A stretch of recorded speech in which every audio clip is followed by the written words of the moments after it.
Good morning. Good morning, Carolyn. How are you doing? Good. Excellent. Me too. Me too. Me too. And look at questions. All right. Thank you, Dr. Rosensweet, because these are interesting questions. Okay, number one.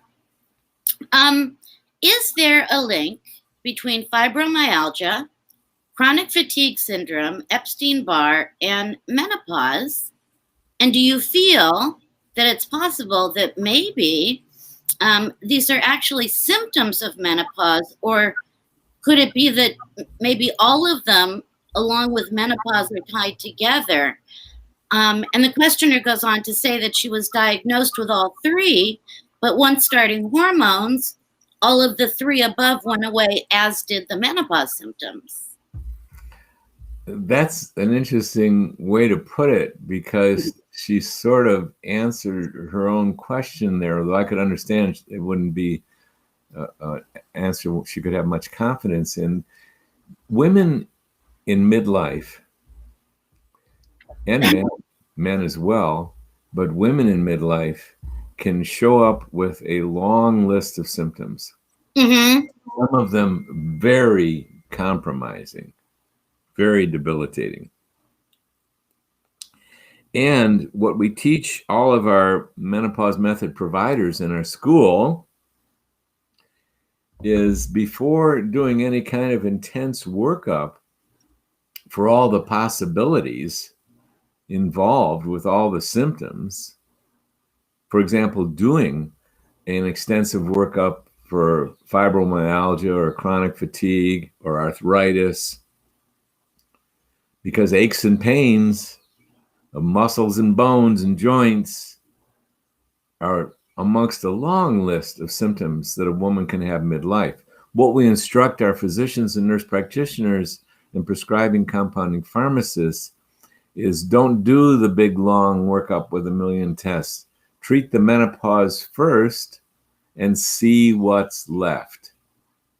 And that's what happened with the questioner.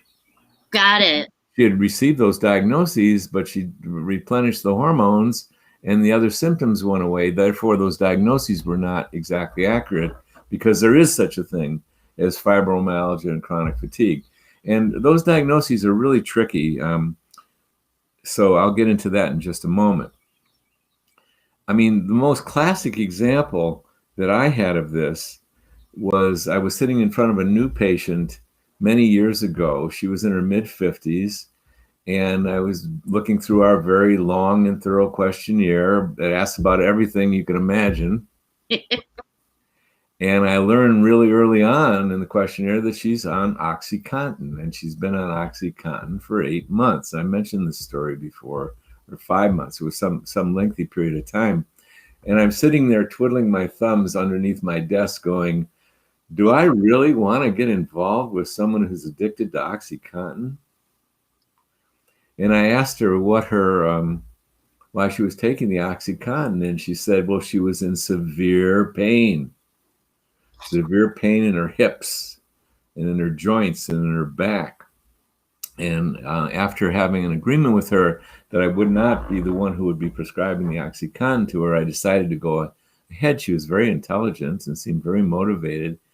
And then 5 weeks later, I'm in the health food store parking lot getting out of my car, and she runs up to me and she says, I feel so great. It's really amazing. And by the way, I've totally stopped the OxyContin. She had dropped the OxyContin cold. She said, as I started, yeah, that's very unusual. Nobody drops OxyContin cold, you know, just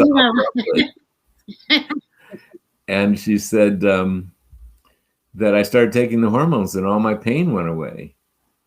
So now there can be a lot of reasons for pain that don't have anything to do with menopause. And there can have a lot of reasons for fatigue and other symptoms that don't have anything to do with menopause. But as we instruct our physicians and nurse practitioners and prescribing compounding pharmacists, treat the menopause first, even when there's a long list of symptoms, and see if there's anything left. because it's amazing how many uncomfortable symptoms and signs can result from insufficiency of these powerful hormones. They're extremely powerful. Hormones are the strongest biochemicals in our bodies. And the absence of them leads to mega consequences. So Mega. Absolutely. it can get tricky when you're out there in the world of feeling lousy and feeling fatigued and feeling pain, and someone does some tests on you. For example, we know that the Epstein-Barr virus can be elevated in people with chronic fatigue. And so it's very common to see among certain circles that patients get tested when they're fatigued for Epstein-Barr virus. But as one of my mentors said, Epstein-Barr is one of the most common viruses in the planet. It's not about the Epstein-Barr virus causing chronic fatigue. It's about the immune system not keeping up with it. Ah, And so many adults have got elevated Epstein-Barr viruses that don't feel sick at all. I'm one of them. They're very common viruses. And as that same mentor said to me, oh, elevated Epstein-Barr, hey, why don't you check for 50 other viruses? They're all going to be elevated. It's about the immune system not keeping things in check. So it sort of shows you how many moving parts there can be in any given issue. But back to the basics. If a woman in menopause age demographic comes in and has a long list of symptoms, treat the menopause first and see if you have any other investigation that you need to do, because you might not. A lot of stuff might just disappear. Very rewarding, by the way. Oh my God. When that woman told me she dropped her OxyContin and she had no pain, that was an exciting moment. I'm sure it was. Yeah. That's not easily done. Uh-oh. You're frozen. Okay. Well, we'll see if Dr. Rosensweet unfreezes. I'm hoping he will. Uh-oh. So, let me welcome in Dr. R. I hope you can hear me. I'm going to welcome in Beatrice again, and Belle and Bop, and Beatrice and Bop, and I don't have anybody else, but I've got a frozen Dr. Rosensweet, so I gotta wait here to see what we're gonna do, you guys. I think we're gonna restart. Hang on.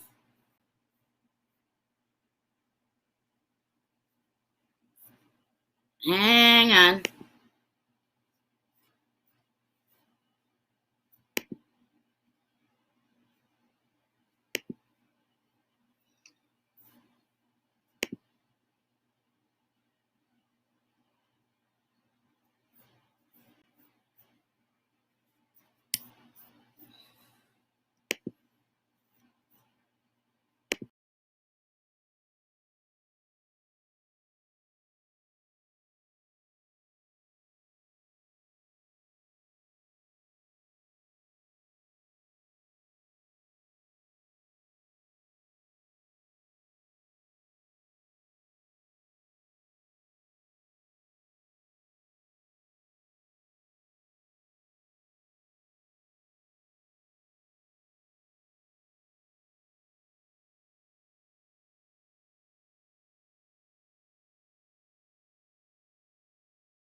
We're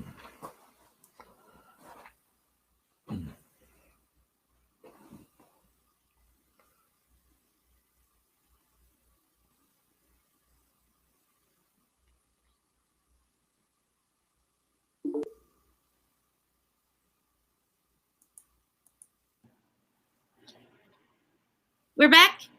We're back. We're back. It's like magic. So I welcomed everybody while you kind of disappeared there, and I believe they're going to come back. Thank you very much for that answer. And you do say that often: treat the menopause and then see what's left over. So yes, yay! Thank you, Beatrice. Question number 2: does testosterone affect motivation, as it definitely seems to motivate me? I'm wondering, though, if it's possible to take too much, and if you might be able to give possible ranges for good testosterone levels. Ever since we started doing this together, Carolyn, there have been 362.5 questions. I don't know if that's true. No, I think I haven't been adding them up, really. There's been a lot of questions, and it constantly blows me away of how many good questions there are and how many details there are. And I'm pausing to, this is yet one more excellent question. And if we added up all the questions that you've asked and I've responded to, and that our Facebook folks have been asking us, there's a lot of questions, and they're all relevant. And I don't recall having heard something that was not pertinent and important. And this is yet another one. And I think what it points out, to dial in and get menopause right, you want someone to know what they're doing.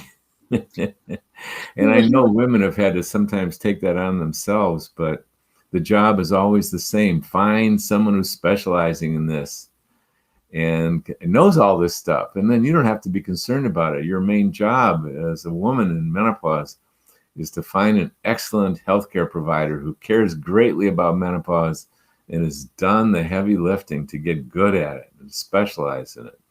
And of course, we have our menopause method where this is an excellent program. This level of excellence is available. But at any rate, back to the question. Women, testosterone, and I think most of our audience knows this for certain, that testosterone is not a male hormone. It is a human hormone, and it's extremely important for women. And so many things are dependent on it. Androgens, these hormones are so powerful, and there's hormone receptors in almost every cell, tissue, and organ in the body, and testosterone is important for the muscles.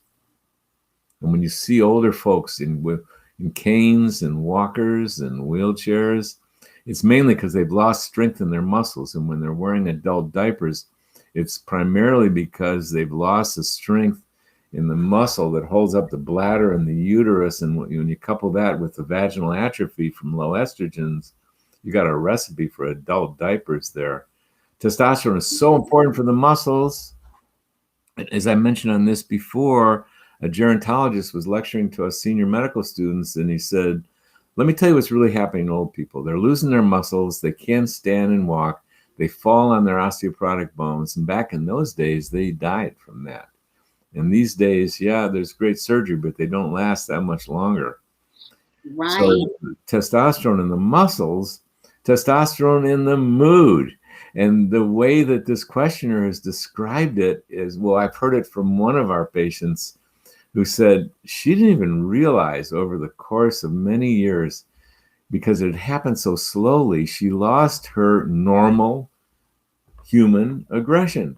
She was used to doing a million things in a day, kids, work, household, all the things, the millions of things.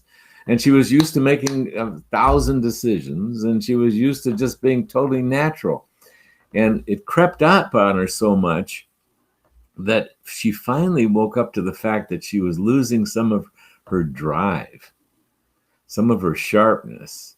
What did the questioner, how did the questioner state it? What was she losing? Some of her motivation. Motivation. Yes, that's why I wanted that word, because that's a common thing and it sneaks up on you so you don't even know. And of course, that's intimately related to mood too. And you can be years into decline of mood and motivation and decision-making power and slips up on you so you don't know it. And yes, that is a major testosterone deficiency symptom.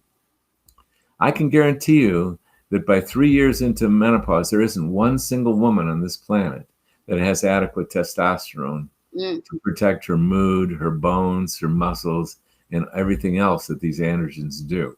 They're gone. Comes out of the ovary, comes out of the adrenal, and when those ovaries give it up, there's not enough testosterone.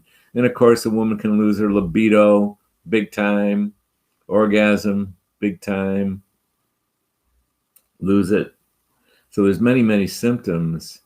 And so we hold it as one of the most important things that we do for women is to replenish the testosterone and DHEA adequately. And what's adequate? Enough to preserve the muscles and the bones, and if possible, the libido and the energy and the motivation and the mood. Get the right amount. We know what that right amount is. When we do the 24-hour urine hormone test, we've got a zone for adequate testosterone. And in the long run, I've come to learn that it's these androgens, testosterone is the queen of the androgens, that make the most difference for the ultra elderly, because they want to stay at home. As you and I have echoed back and forth so many times, a woman's life and a man's life is going to matter absolutely as much to them when they're 90 as it does to us right now, whatever age we're at. And all the elderly folks that I've been involved with as patients, they want to stay at home. They don't necessarily want to go into assisted living facilities and nursing homes. God bless their hearts. There's a lot of devoted human beings to taking care of the elderly in these facilities. But as far as the elderly go, they would prefer to stay at home and be walking and talking and not wearing diapers. And for some women, they would still like to be having intercourse, and they are. And dancing. And dancing and playing with their great grandkids and thinking clearly. So the replenishment of the androgens matters as much as anything, and especially for the long term. So we go a long way to get those androgens right, to get them dialed in and into the zone for that woman. And then the question was, can you take too much? And the answer is, yes, you can. Right. And it's a common thing. I bump into one patient a month that's been overdosed on androgens. And there's several ways that women get overdosed on androgens. Because, like, for example, if a pellet's injected, sometimes very high doses are injected. And for a short period of time, the women feel high, which is one of the downsides of these steroid hormones. For example, in the 50s, when cortisol, as you probably know it, cortisone was made public, and my God, doctors were shoveling out the door because patients loved it because they were adrenal deficient. And more than that, substantial doses of cortisol got people feeling high. And if you don't know what feeling high means, bet you do. Bet you, I'm talking to our Facebook audience, I bet you do. But just in case you don't, it's a term that suggests that you're feeling an especially good mood. Yes. Special good mood, because special. Yes, excessive cortisol, excessive testosterone also can get you in one of those special moods. But they're trouble. These hormones are so powerful that you give too much of them and you wind up in trouble. And it's a guarantee. Yeah. It's not like you're going to do okay in the long run. You're not. Yeah, you don't win. the halls of medicine are legendary for what happened from excessive doses of cortisol. It gave a lot of trouble to a lot of people. And same with testosterone. Too much testosterone, for one thing, it's probably going to raise the sex hormone binding globulin. Uh-oh. The balance in dosages of estrogens and progesterone and even thyroid get very, very tricky when you elevate the sex hormone binding globulin. I'm not going to go into details of what that is right now, unless someone asks us the question about that. Yeah. Here's the moral of the story with hormones. You get them in the perfect zone. Now, you're different woman to woman, which means individualization is necessary for wonderful treatment. So that's why I give a range. I don't say your level should be this. I say your level should be somewhere in this range. And this range represents the variation woman to woman, which means individualization is imperative to get things really excellent. But you want to be in that range, and you don't want too little, or you're going to get all the lousy downsides of not enough hormones. And you don't want too much, you're going to start getting into the problems of too much. So it's like, what's just right? Well, we know what those numbers are. We eventually test you for it. There's ways to arrive at it clinically and then test. So get those androgens right. Absolutely. Get them right in the zone, not too much. You can't overdose. Don't do it. So is that something that would be known as optimal? Yes, exactly. That's the word, optimal. Not too much, not too little. The optimal zone.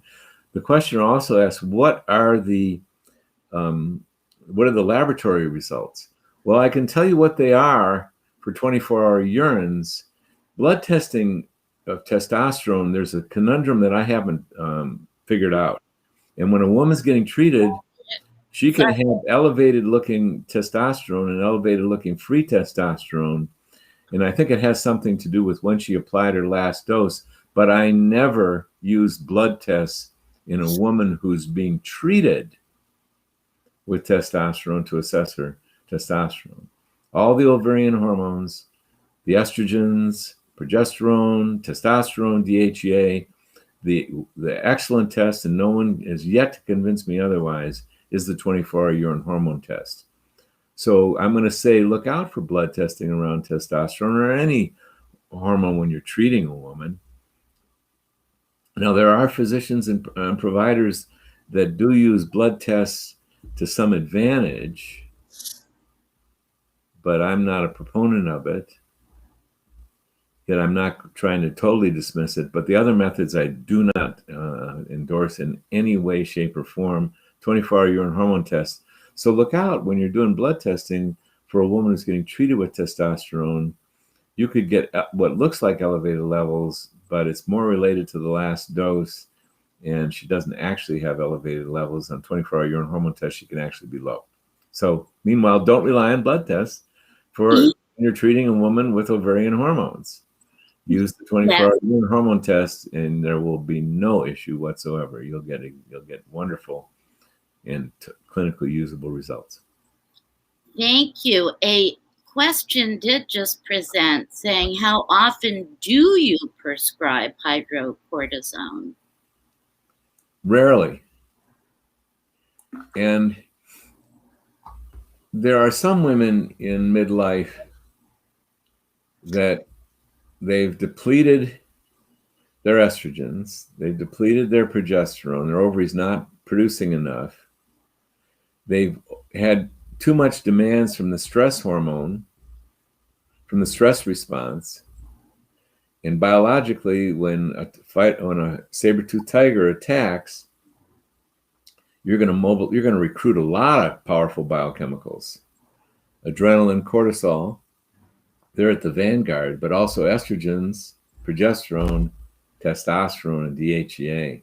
Yes. So very often in the perimenopause and menopause, we're going to see a woman who's even got lower testosterone and DHEA, and it's because overuse, too much recruitment of these precious androgens for the biology of fight or flight.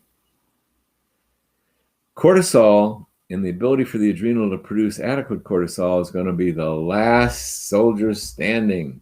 Mm. because it's heavily protected, because we need cortisol to live. That's not true about the other hormones. We will live with all the other hormones you can name, even with the total thyroidectomy, we would live.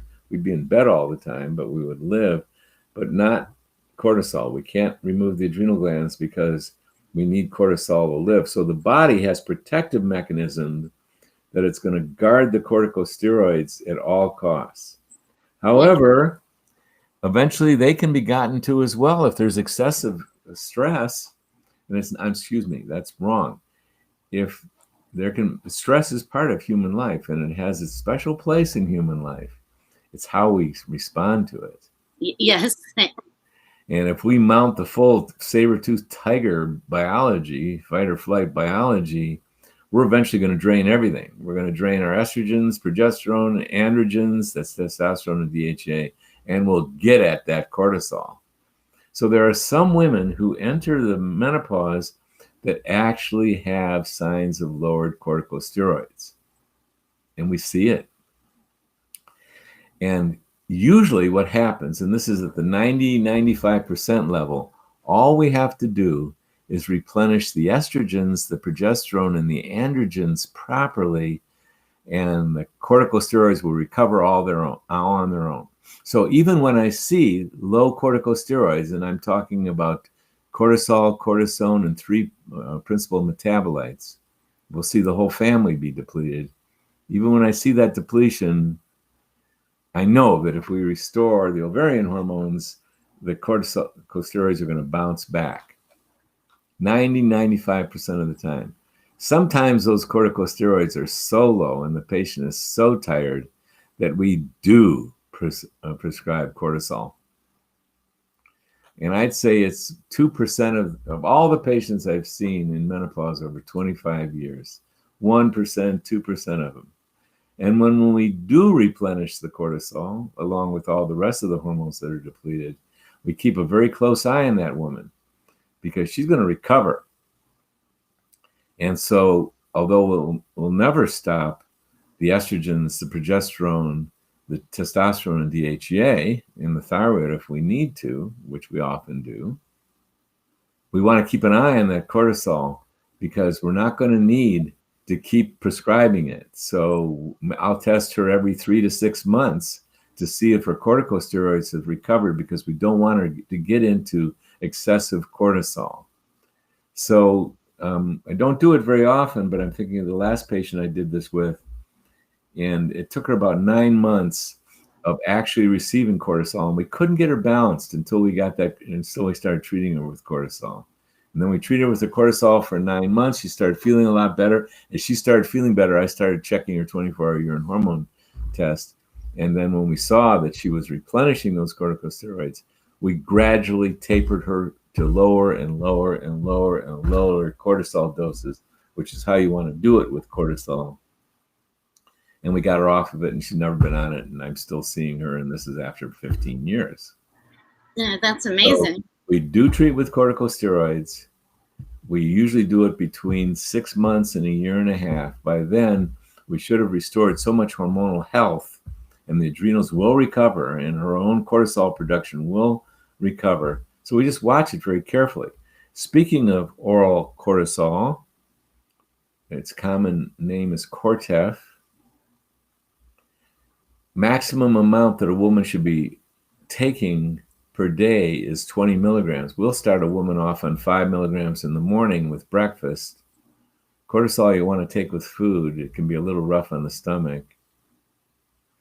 And if that's not doing it, she's not getting her energy back, we'll go up to another 5 milligrams at lunch. Look at that. We split the dose, breakfast and lunch. Now we're up to 10 milligrams. If we need to, we'll go up to 15 in the morning. And we'll do 5 and 5, then we'll go up to 10 and 5, then we'll go up to 10 and 10. That's it. No woman should really need to get more than 10 and 10. And how do you find out? Through alleviation of symptoms and through 24-hour urine hormone testing. And then if you get a woman up to 20, you don't often have to do that. You want to watch her because you're going to want to take her off at the appropriate time. Right. As you said, they're very, very powerful. Powerful. Yeah. And we don't want to have too much, especially cortisol. Excessive cortisol will melt the bones, get osteoporosis, will suppress the immune system. These are not desirable things. So we keep our eye on the prize there when we've got someone on cortisol, big time. Yeah. I mentioned all these technicalities because we don't give that out without really thinking about it. And when we do give it out, we're monitoring her very carefully. And it's important. So it's a good question. It's a good question.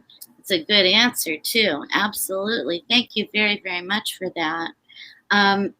So it's an interesting question that I'm going to segue into here then, from what you just said. And the question is, how is it that a woman can stay in perimenopause for so many years? It is said that when a woman does not have a period for 12 months in a row, she is in menopause. So I go for 7 to 8 months without a period. I'm highly symptomatic, but I always end up getting my period for a good 4 to 5 months and start all over. This has been happening for years. Is there a reason for this, if you will? And if there is there anything I can do? This happens. This is not the first time I've heard that story. And I promise you it's going to stop. These periods will stop. And I don't know if it's a testimony to the health. It could be. If your ovaries are still capable of reviving they're under pressure to revive. When your period stopped, your estrogen levels and progesterone level had dropped too low. And the estrogens had dropped so low you couldn't even form an endometrial lining, which is primarily under the hormonal control of estrogens. Right. And it didn't mean that your estrogen disappeared entirely, but it dropped too low to form that endometrial lining, so you stopped menstruating. Well, your brain does not like that. Or I shouldn't assign emotional values to what your brain is thinking about your ovaries. But I can tell you biologically, your brain tries to keep those ovaries going. And ordinarily, the production of hormones in the ovaries are under these stimulating hormones that originate in the pituitary gland. Pituitary gland is under the guidance of the hypothalamus part of the brain, which is under the guidance of God knows where it all begins.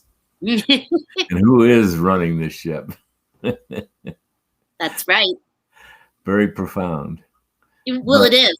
Just to get it back to reasonable descriptions, the pituitary gland puts out 2 ovarian stimulating hormones, FSH and LH, and one of them is stimulating the production of estrogen, and the other one is stimulate the production of progesterone and also ovulation.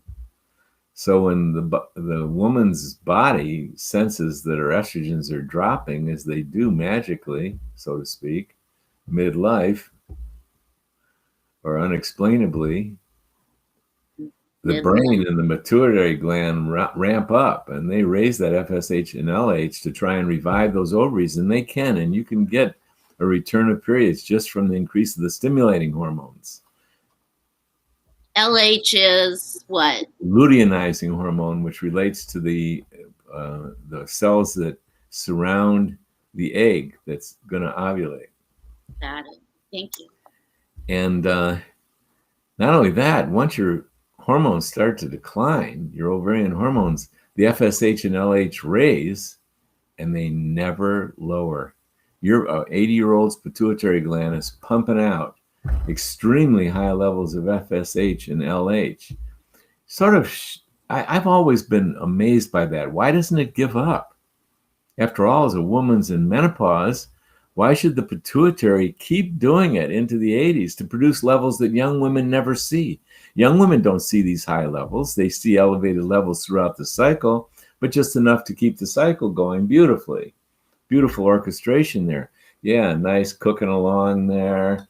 Oh, perimenopause, the FSH and LH are raising because they want to stimulate that ovary back into action. And they'll keep raising and they'll stay high, FSH and LH. I've always wondered, how healthy is that for the pituitary gland to be under that much strain? Or what is it telling us? That the body never gives up on its desire to have those hormones? And some people say that this FSH is related to weight gain at menopause. Oh, how intricate the orchestration here. In fact, there's a drug, a pharmaceutical drug being developed to lower the FSH to address weight loss. Really? Excessive weight gain. Yes, there is. There's a drug out there. And I was talking to one of my favorite mentors, Jonathan Wright, and friends, and he was laughing. He said, yeah, develop a drug. Nature's FSH lowerer is estrogen. Why not give her estrogen? That may sound just crazy simple, but that's what's going on out there in human being pharmaceutical land. So we hold it to be important to get that FSH down into reasonable zones. It's one of the indicators that you're getting the hormone levels right in treating a woman in menopause. Now, back to the question. Occasionally, rarely, there's something funky going on.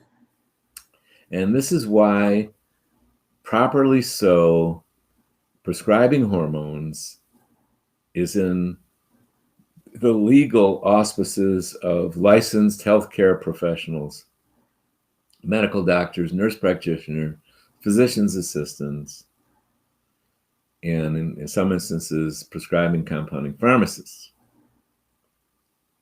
Because there's a lot of moving parts.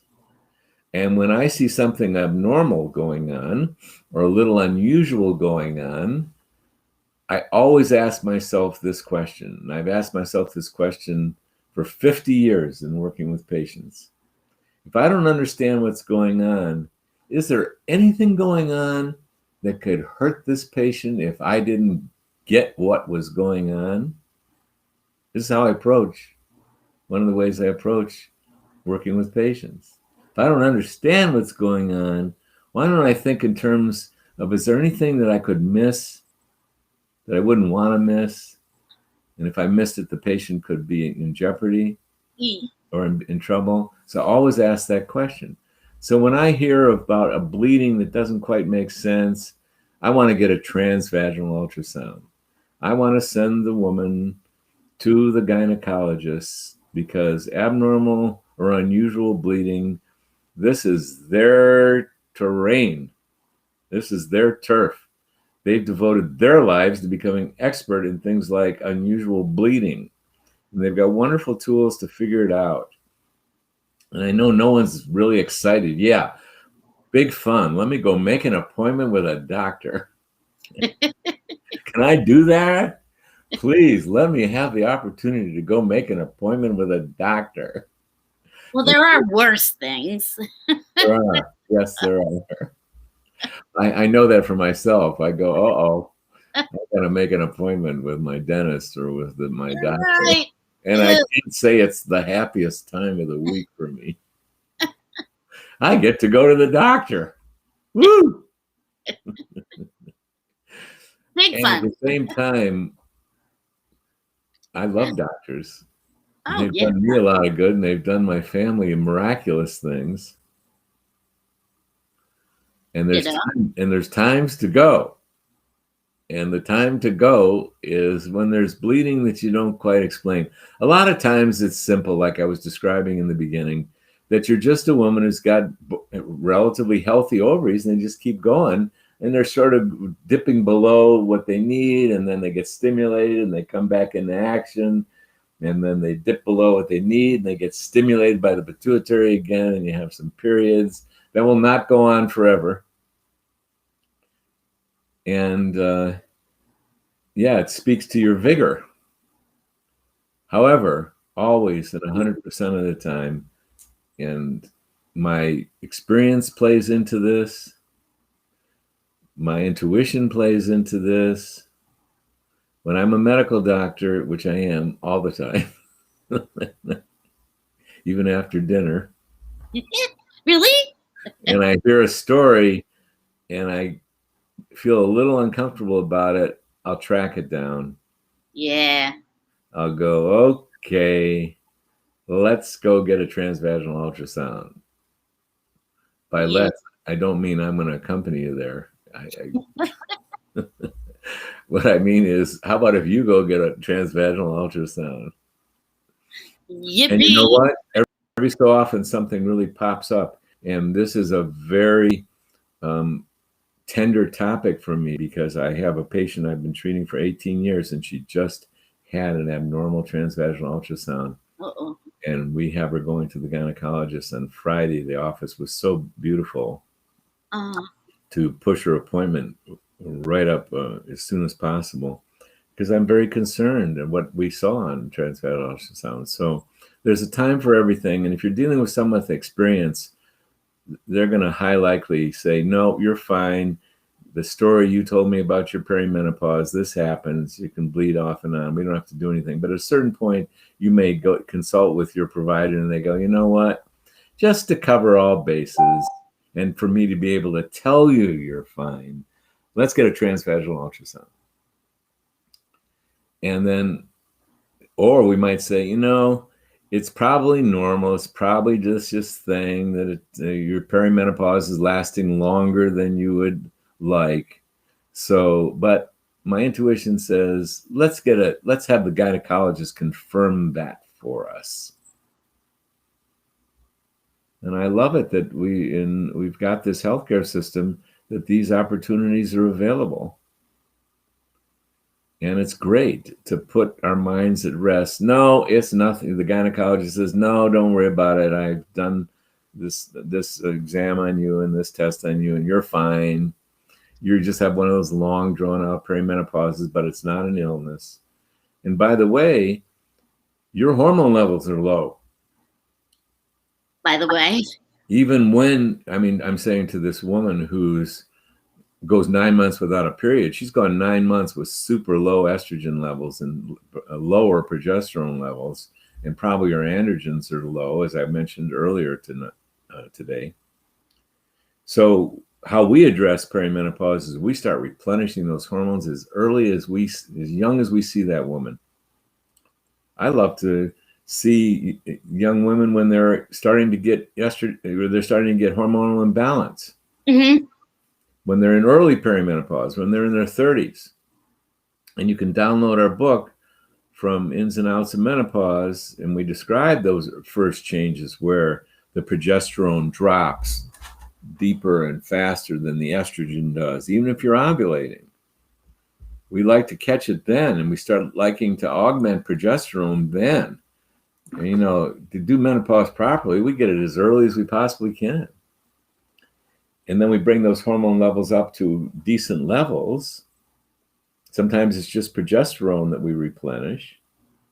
Sometimes it's estrogen too. And you can be certain that when you stopped those 9 months of not menstruating, your estrogen levels were very low. Otherwise, you would have formed an endometrial lining and you would have menstruated. So your estrogen levels are very low. So we like to bring those up right away. And bringing those hormone levels up is not going to forestall your periods going away.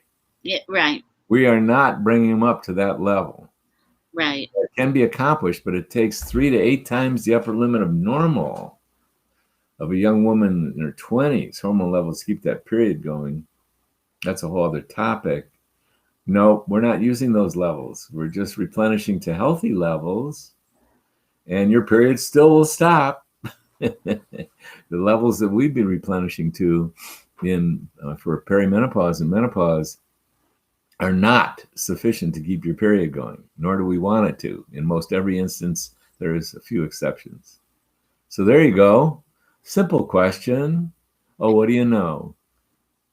A longer answer again. How does he do that? He does it wonderfully so, because boy, I got a bunch of questions that just came in regards to that fabulous answer. Um, I'm gonna address say hello and good morning to everybody. Diane and Sherry and Beatrice and hi Levon. So this can, I believe, be an easy question for you to answer. Truly, and it literally is: do you believe in postmenopause? That is a good question. You knew it. You knew it. There is no such thing. I know. I mean, I think I know. And here's the thing that is most relevant. When you're 20, your hormone levels are at the absolute highest they're going to be, plus or minus a couple of years. And they are going to start declining, all your ovarian hormones, and they're going to decline. You're 30, they're lower. You're 40, they're lower. That's consequential, by the way. That lowness has biological consequences. Yes. But usually not that noticeable, but like the woman who asked earlier today about, gee, I'm losing my motivation. She was feeling it. We're talking about all the ovarian hormones there. And then there's that real major decline that occurs, and so much so that there's not enough estrogen to form an endometrial line, you stop menstruating. And then they continue to decline all the way into your 90s, where they approach zero. Not in every woman, but they get awfully close. And 75% of the women sooner or later start feeling symptoms. Motivation, vaginal dryness, loss of libido, loss of energy, loss of clarity of thinking. Big time symptoms. By this time, 75% of women have small, medium, large, or humongous or ginormous symptoms that are life-stopping. Start interfering with sleep and mood and libido and energy, and man, it is a rough ride, and 75% of you know that.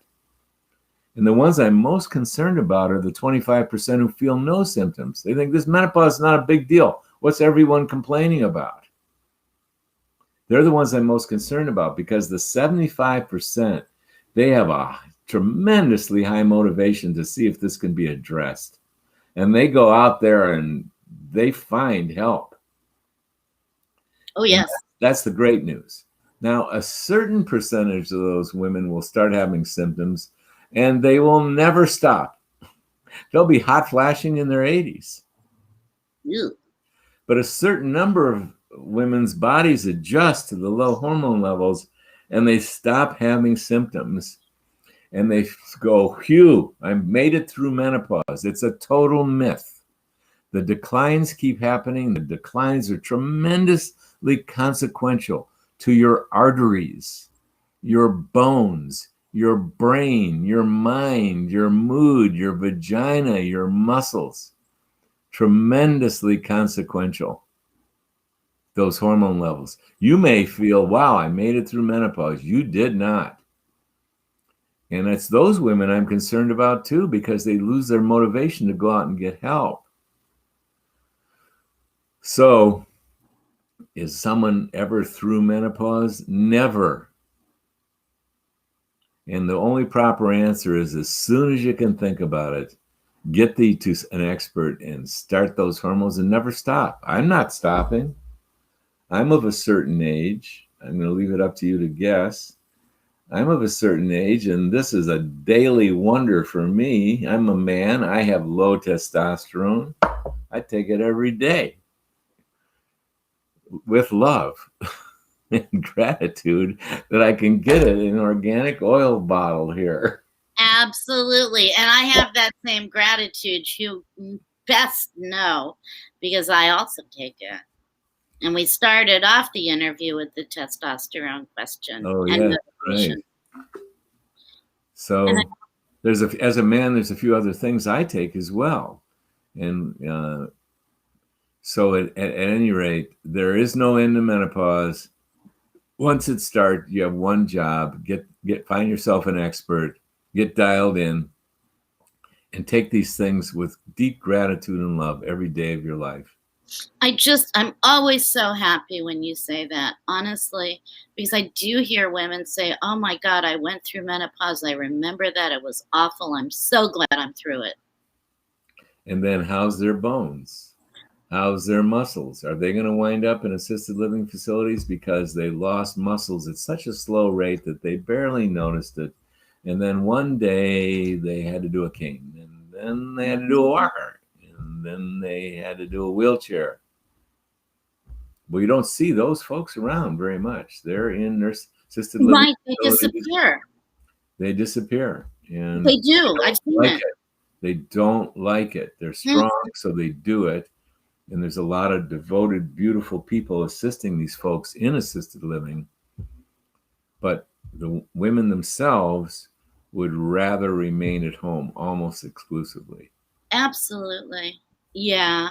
I so appreciate your saying that. And I appreciate you saying it every interview.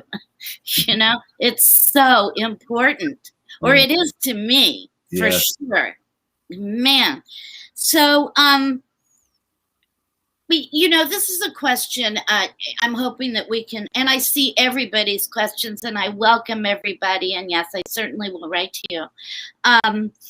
The question is, can you please, if you can you please discuss what a hormone detox clearance is and why somebody would do this? It seems to not make sense to me to do if I'm in menopause, though not yet on hormones, but obviously making very low amounts or none as I'm super symptomatic. So it's really about a hormone detox, hormone clearance. Complex question. I know, at the end of the hour. No, it's good. It's another good question. It's another great question. They're all good. And I would like to divide this into separate questions. Okay. Detox. What in the heck does that mean? It means that we got to detoxify from what? Unlike millions of years of human existence, well, I guess there's only been a couple 100,000 years of human existence. I don't know the numbers. Very few human beings needed to think about detox. Right. Detoxifying, because the toxic exposure was extremely low unless they were heavy drinkers or something. And then, lo and behold, in the 20th century, the world started getting so full of all these artificial chemicals everywhere you look. Plastics, perfumes, dry cleaning fluid, household cleaners, aromatic stuff, and even more so, the herbicides and pesticides, strong poisons they are. How much poison does it take to kill an insect or kill an herb? How strong does that poison have to be? Can it be fairy dust? No. It's going to have to be a chemical so strong as to stop one of those insects from living. Ooh. That's how strong those things are. Yeah. And they're getting sprayed for a variety of reasons on our food supply. So these days, between what I've listed and what I haven't listed, the exposure to chemicals is humongous. And just for an example, the sperm count for males when I was in medical school in the 1960s was much higher than the normal range for the sperm count for males is now. They just lowered the normal range because there's less sperm coming out of men. And I lived in Florida for quite a while. And one of the first things I learned was the Florida alligator population was significantly threatened by lack of reproduction because the male alligator sperm counts had gone down. Why?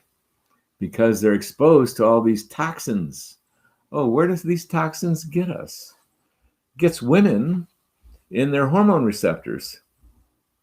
They behave like, of all the things in the world they could behave like, they don't behave like eyelash blockers. Or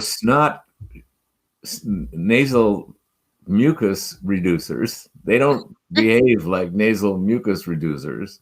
They don't get rid of dental cavities. No, they don't behave like that. They behave like, well, they've been given a name, xenoestrogens. Oh my God, they mess with women's estrogen receptor sites. And they mess like crazy with our livers, and the livers are very much a part of the internal biochemical ecology of how hormones are handled. So holistic physicians and health care professionals who pay attention to functional medicine, someone comes in midlife and they got health issues, they address diet or nutrition, supplementation, detoxification, exercise, and stress tools. This was detoxification.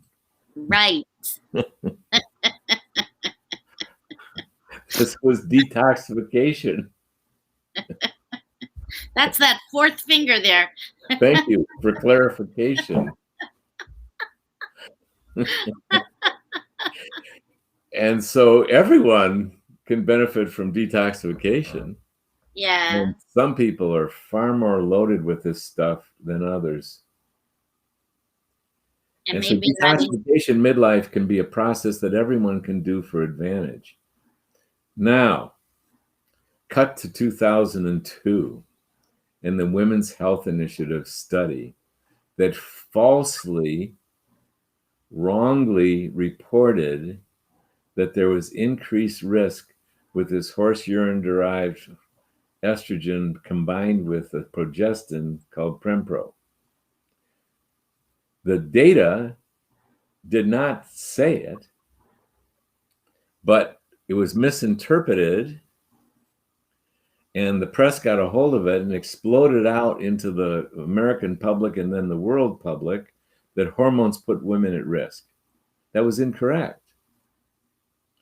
Those who really understood medical literature and read that report very carefully learned that the increased risk was statistically insignificant. But who heard of that? Millions of women and healthcare providers just heard that increased risk. That's all they heard. Increased risk for breast cancer, heart attack, and stroke. Well, the original study committee retracted it. By 2006, they could see there wasn't even a statistically significant increased risk because they followed up on these women. Yes. By 2017, the original study committee that originally published the Women's Health Initiative published again an article in the Journal of American Medical Association, which was the original journal publication, saying after 18 years of follow-up, there was no increased risk for breast cancer, heart attack, and stroke. In other words, there was no increased risk.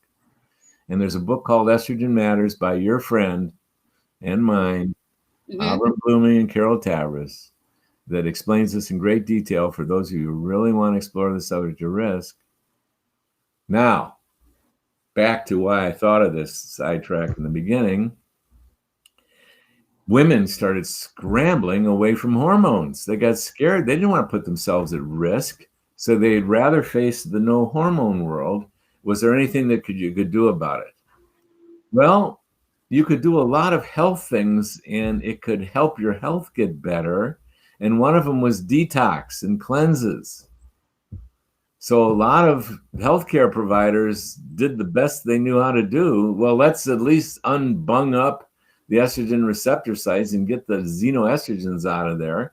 And let's go on a health program to maximize the health you do have.